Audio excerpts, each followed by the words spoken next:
And welcome back to the Tynee Talks podcast, the podcast that educates and entertains, the podcast where you come to laugh and learn. I am your host, Tynee, and I'm so glad to be back to my talkers and my listeners out there. It is just so good to be in season 7. Season 7 is brought to you by 810 Tacos, a taco seasoning company. 810 Tacos is packed with 9 high quality flavors that is high in flavor and low in sodium. Turn up your next Taco Tuesday with 810 Taco seasoning, and you're guaranteed to be memorable. You'll be a hit for the rest of the year, the decade, the century, because they're going to be talking about the flavor in your tacos with that 810 taco seasoning. So make sure you visit 810tacos.com. And guess what? Tell them Tynee sent you. Today's episode is entitled Hope for Teen Moms.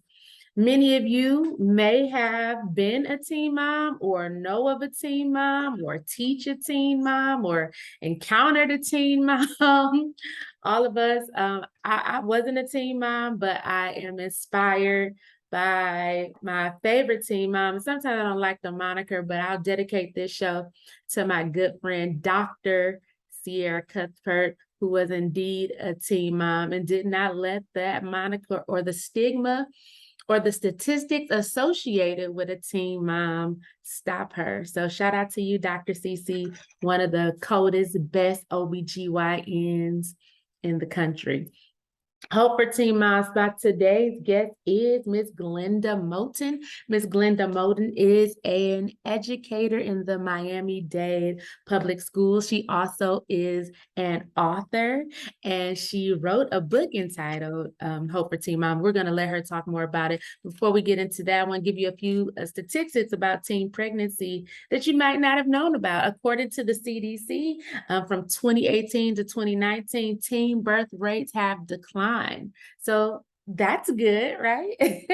5.2% in the Hispanic community for decline. It went down 5.8% for non-Hispanic whites, and it went down 1.9% for non-Hispanic Blacks. The Office of Population Affairs reported that in 2020, the teen birth rate was 15.4 for every 15 to 19, ages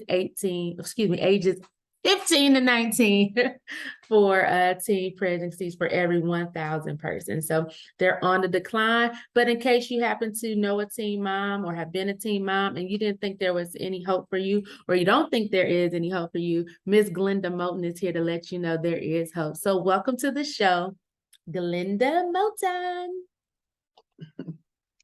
Good morning, Tynee. Good morning to the listening audience.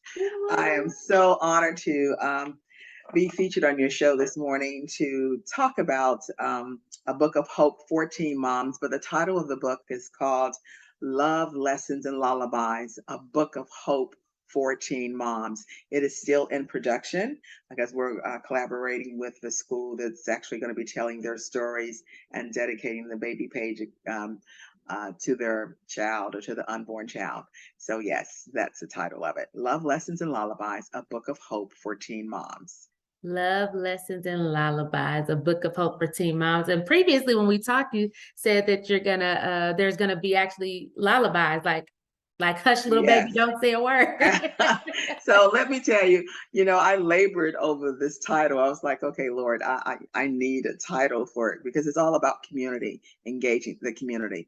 And so Love, Lessons, and Lullabies. When you think about love, when young moms find themselves in a position where they're pregnant, sometimes they don't feel the love, they don't feel the acceptance, they feel just a plethora of feelings that are going through. So it's about self-love, right? Mm-hmm. And so when you look at lessons, I thought, okay, so now that you found yourself in this position, what lessons have you learned, and how can you pay it forward to other young mothers that may find themselves in the same predicament? Mm-hmm. So there are always lessons to learn behind what we encounter, even if you're not a teen mom, just in life in general.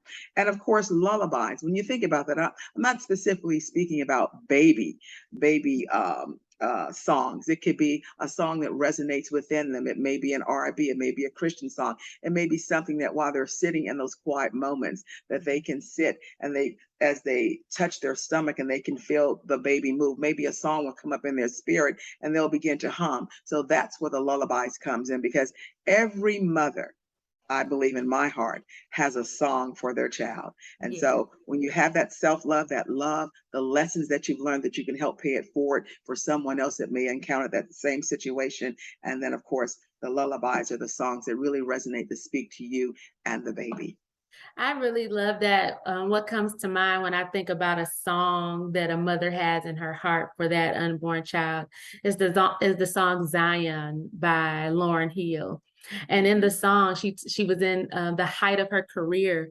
She wasn't a teen mom, but she was in the height of her career when she got pregnant. And many people told her to abort her baby. Many people told her that it would be the end of her if she had this baby, just all types of things. And so she wrote this song called Zion and named her son Zion, and talked about those struggles and why his birth would be the joy of her life. And most recently, that same baby is now a man, and now he has grandchildren. So she has been blessed by this child that everyone told her not to have. And I'm pretty sure that resonates with a lot of teen moms.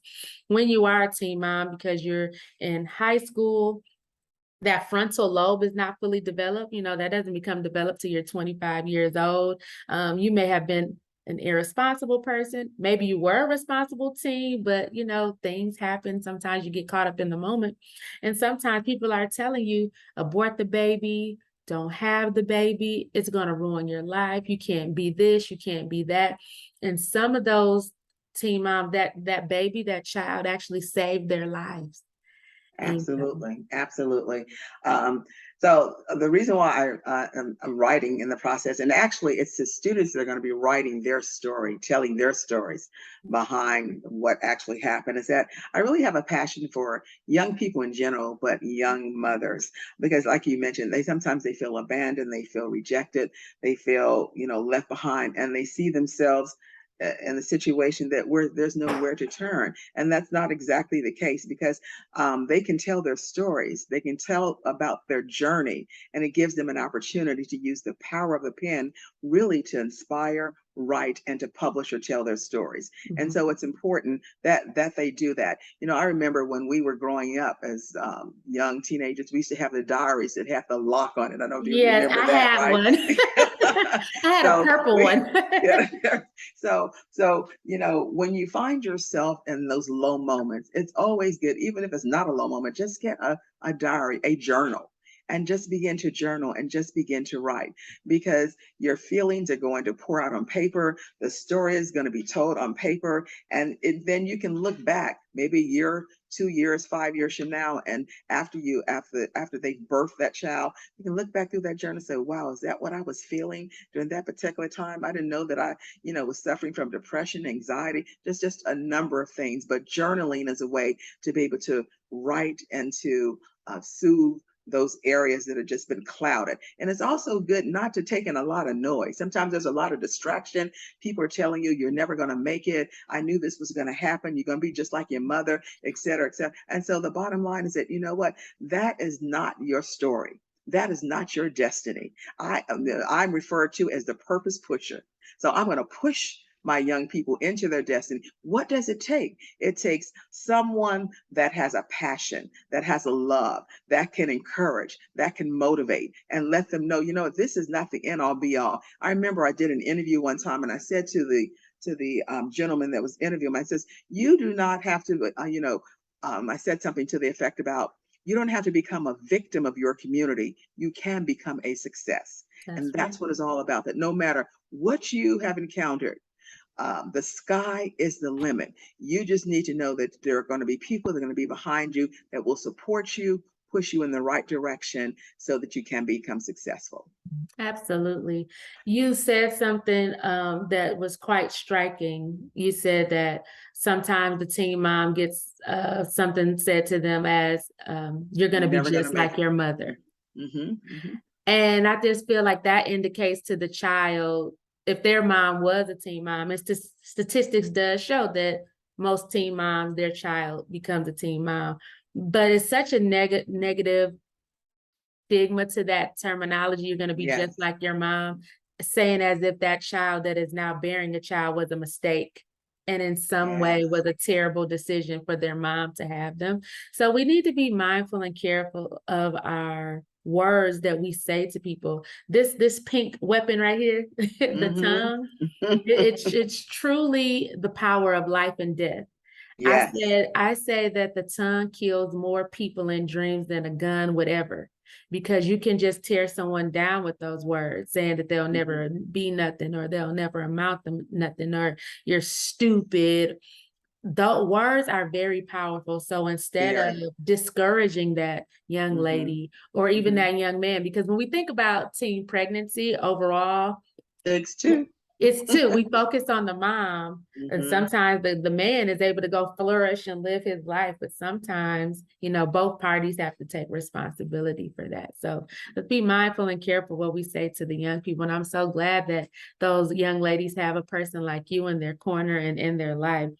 I wanted to ask you, what prevalent myths are associated with being a teen mom? Oh, wow. That they won't finish school, that their life is over. Oh my gosh, they can never. This is one that's really interesting. They will never be in a healthy relationship. My I've God. never heard that one, but wow. Yeah, think about it. I actually collaborated with one of my church members, and we were talking, and I said, "Wow, they will never be in a healthy relationship." Just think about it. You know what? I don't have children myself personally. Not I never birthed any children, but I'm a spiritual mom. So a number of kids that I teach through that I've taught through Miami-Dade County Public Schools. But when you think about not being in a healthy relationship because you've made that mistake, some people think that it is a cycle. If you continue the same thing over and over again, then you look from a different lens, a different perspective. Wow, am I ever going to be able to find love again? Am I ever going to be able to be in a healthy relationship again? I can relate to my own self with not having a father in the home, or someone that can validate you, someone that can love you and encourage you. And so as a result of that, I made a lot of mistakes myself. Never had any children, but in relationships that were not healthy. So that's going back many, many years ago. So just bring it forth now for someone who is a teen mom and thinking that, okay, my life is over because I have this baby. There's so many responsibilities that come along with it. And so they may be thinking, I don't think I'm going to be in a healthy relationship. Am I going to be able to find love? Am I going to be able to find someone that just can sit down and listen sometimes? It's not always about being in the arms of a man or what in situations like that, but being in a healthy relationship. We have to take care of ourselves first. And I think that when we do that on the inside, what's on the inside, if it's healthy, it's going to radiate on the outside. And as a result, you will be attracted to those that see something special about you, that there's something unique about you, that there's something that causes me to gravitate towards you, because you're going to have that presence, you're going to have that aura, and you'll be like, wow. And so it will even surprise them. But it's about self-care and taking care of ourselves, letting what's on the inside radiate on the outside, and we will attract. Who we are is who we attract. Ooh, that's a Who word. we are is who we attract. So if you're in that, I like to say, if you're in Lodabar, or if you think that you're the bottom, and so that's what you're going to attract, because if your radiance on the outside, if your persona on the outside is like you're dragging this and that, then you know what? Hey, who else is dragging? Drags bring drag, okay? But Drag bring drag. Okay. Glenda, that was a word right there, because so, you work in education. I too work in education as my full-time job. And you're absolutely right. It is, if you think you can't, you cannot. If you think you can, you can. If you think highly of yourself, like you said, it'll resonate on the outside. And so, you stung me so much. I've never heard someone say that, but the fact that people say you'll never be in that healthy relationship, I've seen it manifest. I've seen young ladies, some who have become teen moms, and then After that, every man that they get with, they bear a child for that man. Yes, yes. And so I want to say to those who may tune into this, every man that you date, you don't have to sleep with. You don't have to have sex with. Dating, the process of dating is to getting to know someone, and they don't have to get to know you through your lady parts. They can get to know you through your intellect. And Yes. so, oh my gosh, yes. Oh, you will be in a healthy relationship, and you don't have to take crap from anyone who feels like that you're a single mom or you're a baby mama, that you're less than, and that you're required to give it up to them just because you have this baby. And I think a lot of teen moms think that. I wasn't a teen mom, but I was a single mom. And I hung around a lot of guys, you know, as my friends, and some of them would say things like, oh, not referring to me, but to a young lady, oh, she, you know, she got kids or whatever, that's easy access, or she got multiple kids, you know, her is good. And so they kind of prey on that and prey on those women with no intention of having a serious relationship with those women. So ladies, if you're out there listening to this, and even young men, take pride in who you are, and you don't have to accept anything less than what your greatness is. Amen. Yes, yes, yes. Oh, Miss Glenda, wow. Was there any more besides that? But that just struck me. I was like, wow. Yeah. One is that they're unable to accomplish their dreams or their goals, and this simply is not true. And then sometimes, you know, obstacles can maybe placed in their pathways. So in a situation like that, it negates them and stops them and impedes them from like moving forward. However, if they have someone that's in their corner, as I mentioned previously, it can push, encourage, motivate, then this can make the world of difference.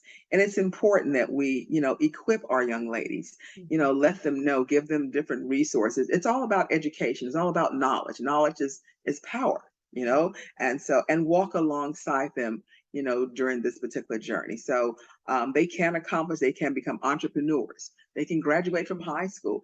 As your friend that you honored this program to this morning, she's at OBGYN. So the sky is the limit. Let nothing, they have to push forward, push past the obstacles, eliminate the noise, the distractors that's in their ears saying this and saying that, and get into that quiet place. You know what? You know, I can do all things through God who strengthens me. And that's so important.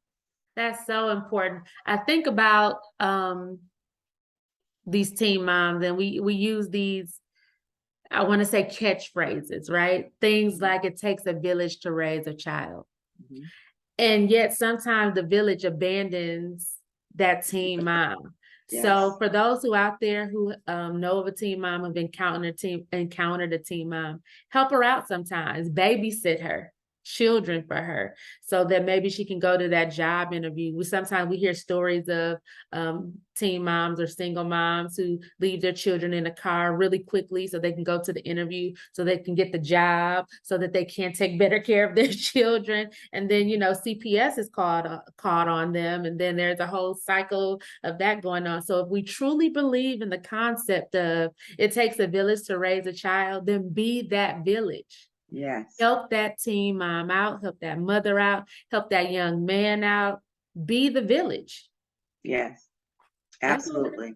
Be the village, be the village. You know, I'm looking at establishing a podcast where I can have, you know, young mothers to come on to tell their story about the good, bad, or indifferent, because you know everything's not always good. And so also having a licensed clinician on there as well, because it's so important. And you know, it's all about saving our community, you know, empowering our community, letting them know what resources are available for them, and being able to reach out. And so that when you look at that, that's just really, you know, these are the pieces that you put everything together that's going to make our community stronger. It's about building and connecting community. And so, and also looking further down, perhaps in the spring, looking at doing something where I can have the community come in and do a sip and chat, and then just have different vendors come in so that we can provide things, resources. I mean, tangible things like, the what are Pampers, things like that, the milk, Bottles, et things cetera, like right? All of those things. Yes. we talked about, there is hope for teen moms and some of the supports that they need in order for that to happen. What are some risks associated with being a teen mom? Wow. Perhaps one of the biggest things is that when they find out that they are pregnant, sometimes depression, Mhm. anxiety, feeling lost, nowhere to turn. My nurse practitioner this morning, I saw her and she was like, Ms. Moton, I got pregnant at the age of 19, not exactly a teen, but she said, I was afraid to tell my mom because I knew how she was going to react. Mhm. So, just that depression, that anxiety, feeling stressed out, feeling lost, don't know where to turn. And then, and it's all about building that bond and that relationship with the family, being able to talk to the mother, being able to talk to the father, even to the aunt. Sometimes, if you don't have that communication built within the family unit, maybe there's a teacher such as myself. So I would, if a situation came up like that, I'm going to be looking for resources. I'm going to be checking with, the clinicians to find out what can I do to help this. I would even go with the child to the parent and say, okay, I'll set up a conversation with the, let's meet and let's talk about it. So Mhm. let's move forward because, what's done is done. You can't Mhm. take it back. Mhm. So that's important. Another thing is sometimes teen moms they feel that they need to defend themselves, dealing with the trauma and not only as a teen mom, but as an adult. Mhm. They have to defend themselves. It's like, I don't owe you any, explanation. It happened. And so Mhm. I'm just gonna take the responsibility for it and I'm gonna move forward. And then another thing is being labeled by society. There's that label. Back during the day, it was like really taboo during my time to really be pregnant. But when you're Mhm. labeled by society and by others, sometimes this includes family and friends, Mhm. and that is such a stigma.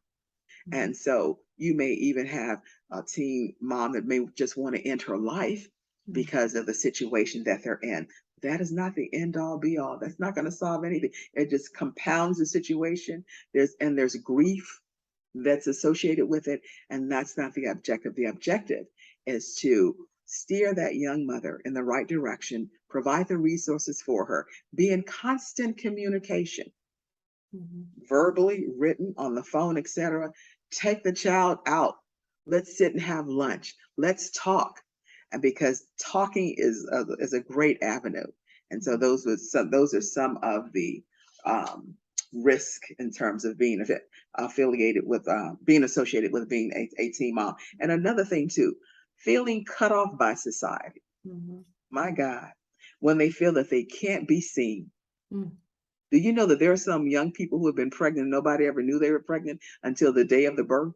Yeah, I've seen those. Sometimes I'll be like, Okay. wow, but Yeah, it's yeah. true. It happens. So when you feel cut off by society, when they feel that they can't be seen because of the stigma, the shame, the guilt, God, how did I get myself in this situation?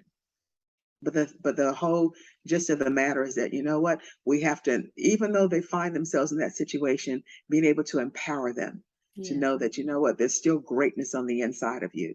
What are some things that you want to accomplish? You want to be a doctor? You want to be a teacher? You want to be a lawyer? What is it? Whatever. You know what? I will be there to support you every step of the way. And so that is incumbent upon all of us that are educators, um, that are family members, that are aunts, that are uncles. They're just people that are mentors because Mhm. we all have a part to play. Yeah. Hmm. You said one of the risks is the depression, and I want to talk about that.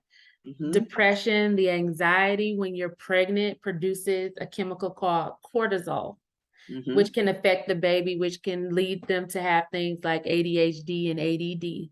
So it Hmm. is important to support that um, teen mom to ease that anxiety. But I have a question for you, Glenda.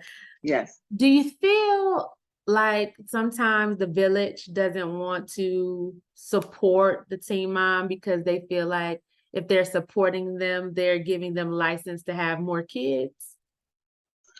Um, some people may have that mindset. I don't think everyone has that mindset, but I think if you take look at that teen from a different lens and be like, you know what, baby, I understand, especially if my age and you're older, because now you have grandmothers now that are almost like in line with the teenagers, right? But I don't believe that fits for everyone. I believe that there are people in the village that are genuinely concerned about a teen mom and will take them under their wings, and they will nurture them and talk with them. And it's all about, imparting wisdom, giving them, words of wisdom, words of encouragement to let them know, as I mentioned previously, that this is not the end all be all. So some people in the village may say, oh, okay, well, yeah, she's going to do it again, right? But I believe that the majority of the people that are in the village in our community will understand and take that child under their wings so that they can know. Because if you're going to engage in those kinds of activities, you know what I mean? It's all about knowledge. You need to protect yourself. I believe in celibacy. So you need to protect your vessel. That's important. So for me, in terms of the village, I believe that there are people like myself and yourself as well that really believe that they will take those young moms underneath their wings, and they will nurture them, teach them, and give them words of wisdom that they can follow. Yes. And for those of you out there who are not engaging in celibacy, make sure you wrap it up. Use a contraceptive, because not only are you at risk for a baby, you're at risk for disease. And oh yes, sometimes the disease you can't get rid of with an antibiotic. So, Miss Glenda, why is this line of work in uplifting women and teen moms, why is this so important to you? Oh wow, I was talking about this again with one of my church members, and I was like, wow, I have to look at it this way. I see myself in every woman. I've been a victim of domestic abuse. I've been divorced. I've gone through a lot. And they always say that if you haven't gone through anything, you don't have no test, you ain't got no testimony. You know what I mean? And so my thing is that I've gone through several things in my lifetime, bad relationship, not having a father figure, et cetera, but it's important to me to know that every woman whose path I come across has a story to tell. So my story, dealing with teen moms, young men, et cetera, it's a way of validation. It's letting you know that this is who I am, and I'm here to support you. It's about a win-win situation, not a win-lose or a lose-lose. It's about believing in one another. So I look at it this way: I'm an encourager, a nurturer, a motivator, I'm a supporter, and I'm known as the purpose pusher. That I'm going to help push you into your destiny, so that and at the end of it all, when you know that, what, I had someone that was in my corner, that no matter what happened, there were times that I really wanted to give up, but I didn't. I stayed the course. It's about staying the course, no matter what it looks like. Stay the course. We've all been through trials and tribulations and difficulties, but if you stay the course and you're consistent with it and you're steadfast, it will come to pass. And you can look back 5-10 years from now and be like, wow, I just didn't know I had the strength to really do it. But it's because of one person, just one. Doesn't take all, two people. Sometimes you have to have a village behind you, but it can take one person that can speak a word that can change your whole life, change your trajectory of life, change your destiny. And you'll have a whole different outlook, and you'll be like, what? I can't believe it. I owe it to God first, but I owe it to someone who believed in me, who knew that I had the goods on the inside, who knew that I can handle the situation and I can push past my situation. And you better be a purpose pusher, Miss Glenda. You can push past them obstacles. Listen, if everybody had a Glenda in their life, the world might be a better place. Of course. Glenda, yes. Baby, the word you just spoke when you said, when I look at women, I look at myself inside of them. And if every woman took that POV and applied it, oh, I think it would be so good. It would be so good. We wouldn't have these mean girls, and we wouldn't have cliques, and people wouldn't feel ostracized if we took a moment to see ourselves and others. Oh, yes, you have to, because it's like, wow, you may see someone who's like on the corner who's a prostitute. You may see someone who's on drugs. You may see someone that's, just on down and out, you know what I mean? But when you can see it, then you can speak to it. Speak life. Oh, glory to speak life to that situation. Miss Glenda! I felt that. It grabbed you right there. Because you can speak life to that situation. It's like, it's not all dead. There's something down on the inside. It may lay dormant, because you know what happens is that when you have negativity on top of negativity, and you're not going to be this, you're not going to do that, those are just stones that are being piled. Something on, when you have a purpose pushing like myself, I'm going in and I'm going to chomp it up, break it up. We're going to kick them stones.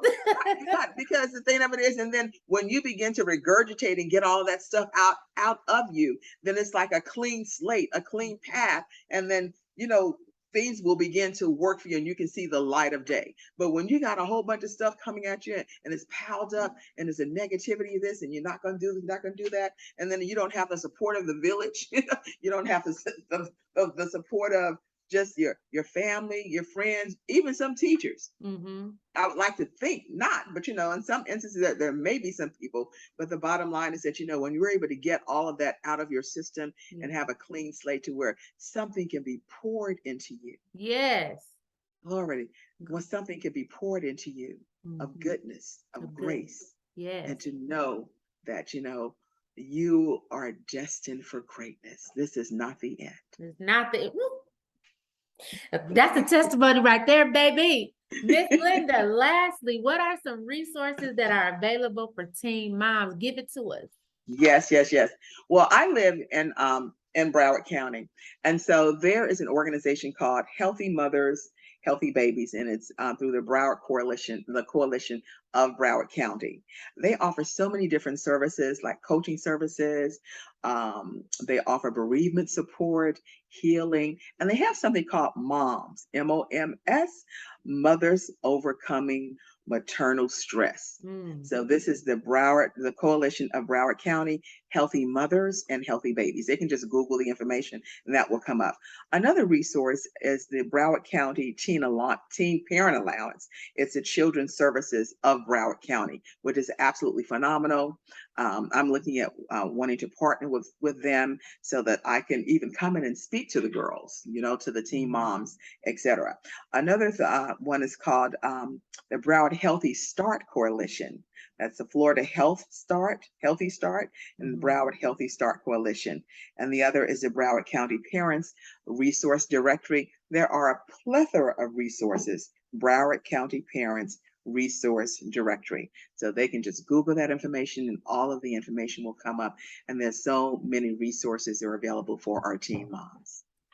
Well, I want to thank you so much, Ms. Glenda, for being a guest here on the Tynee Talks podcast. When that book drops, we'll make sure that those out there have the opportunity to get Love Lessons and Lullabies, a book of hope for teen moms. If you heard her here today, you know that she is definitely a motivational speaker and definitely a purpose pusher. So thank you so much. Thank you for your words of wisdom. Thank you for your heart to help others. Thank you. I want to thank you. I want to thank you for giving me this opportunity, and of course, to your listening audience. It's so important that we have someone in our corner that can push us into purpose and to push us into our destiny. And so, thank you for the opportunity to speak with your listening audience and for having me on your show. Thank you. And where can they follow you on social media? Oh, Glenda Moton, Facebook, Glenda Moton on Twitter, and Glenda Moton on Instagram. Make sure y'all follow her, folks.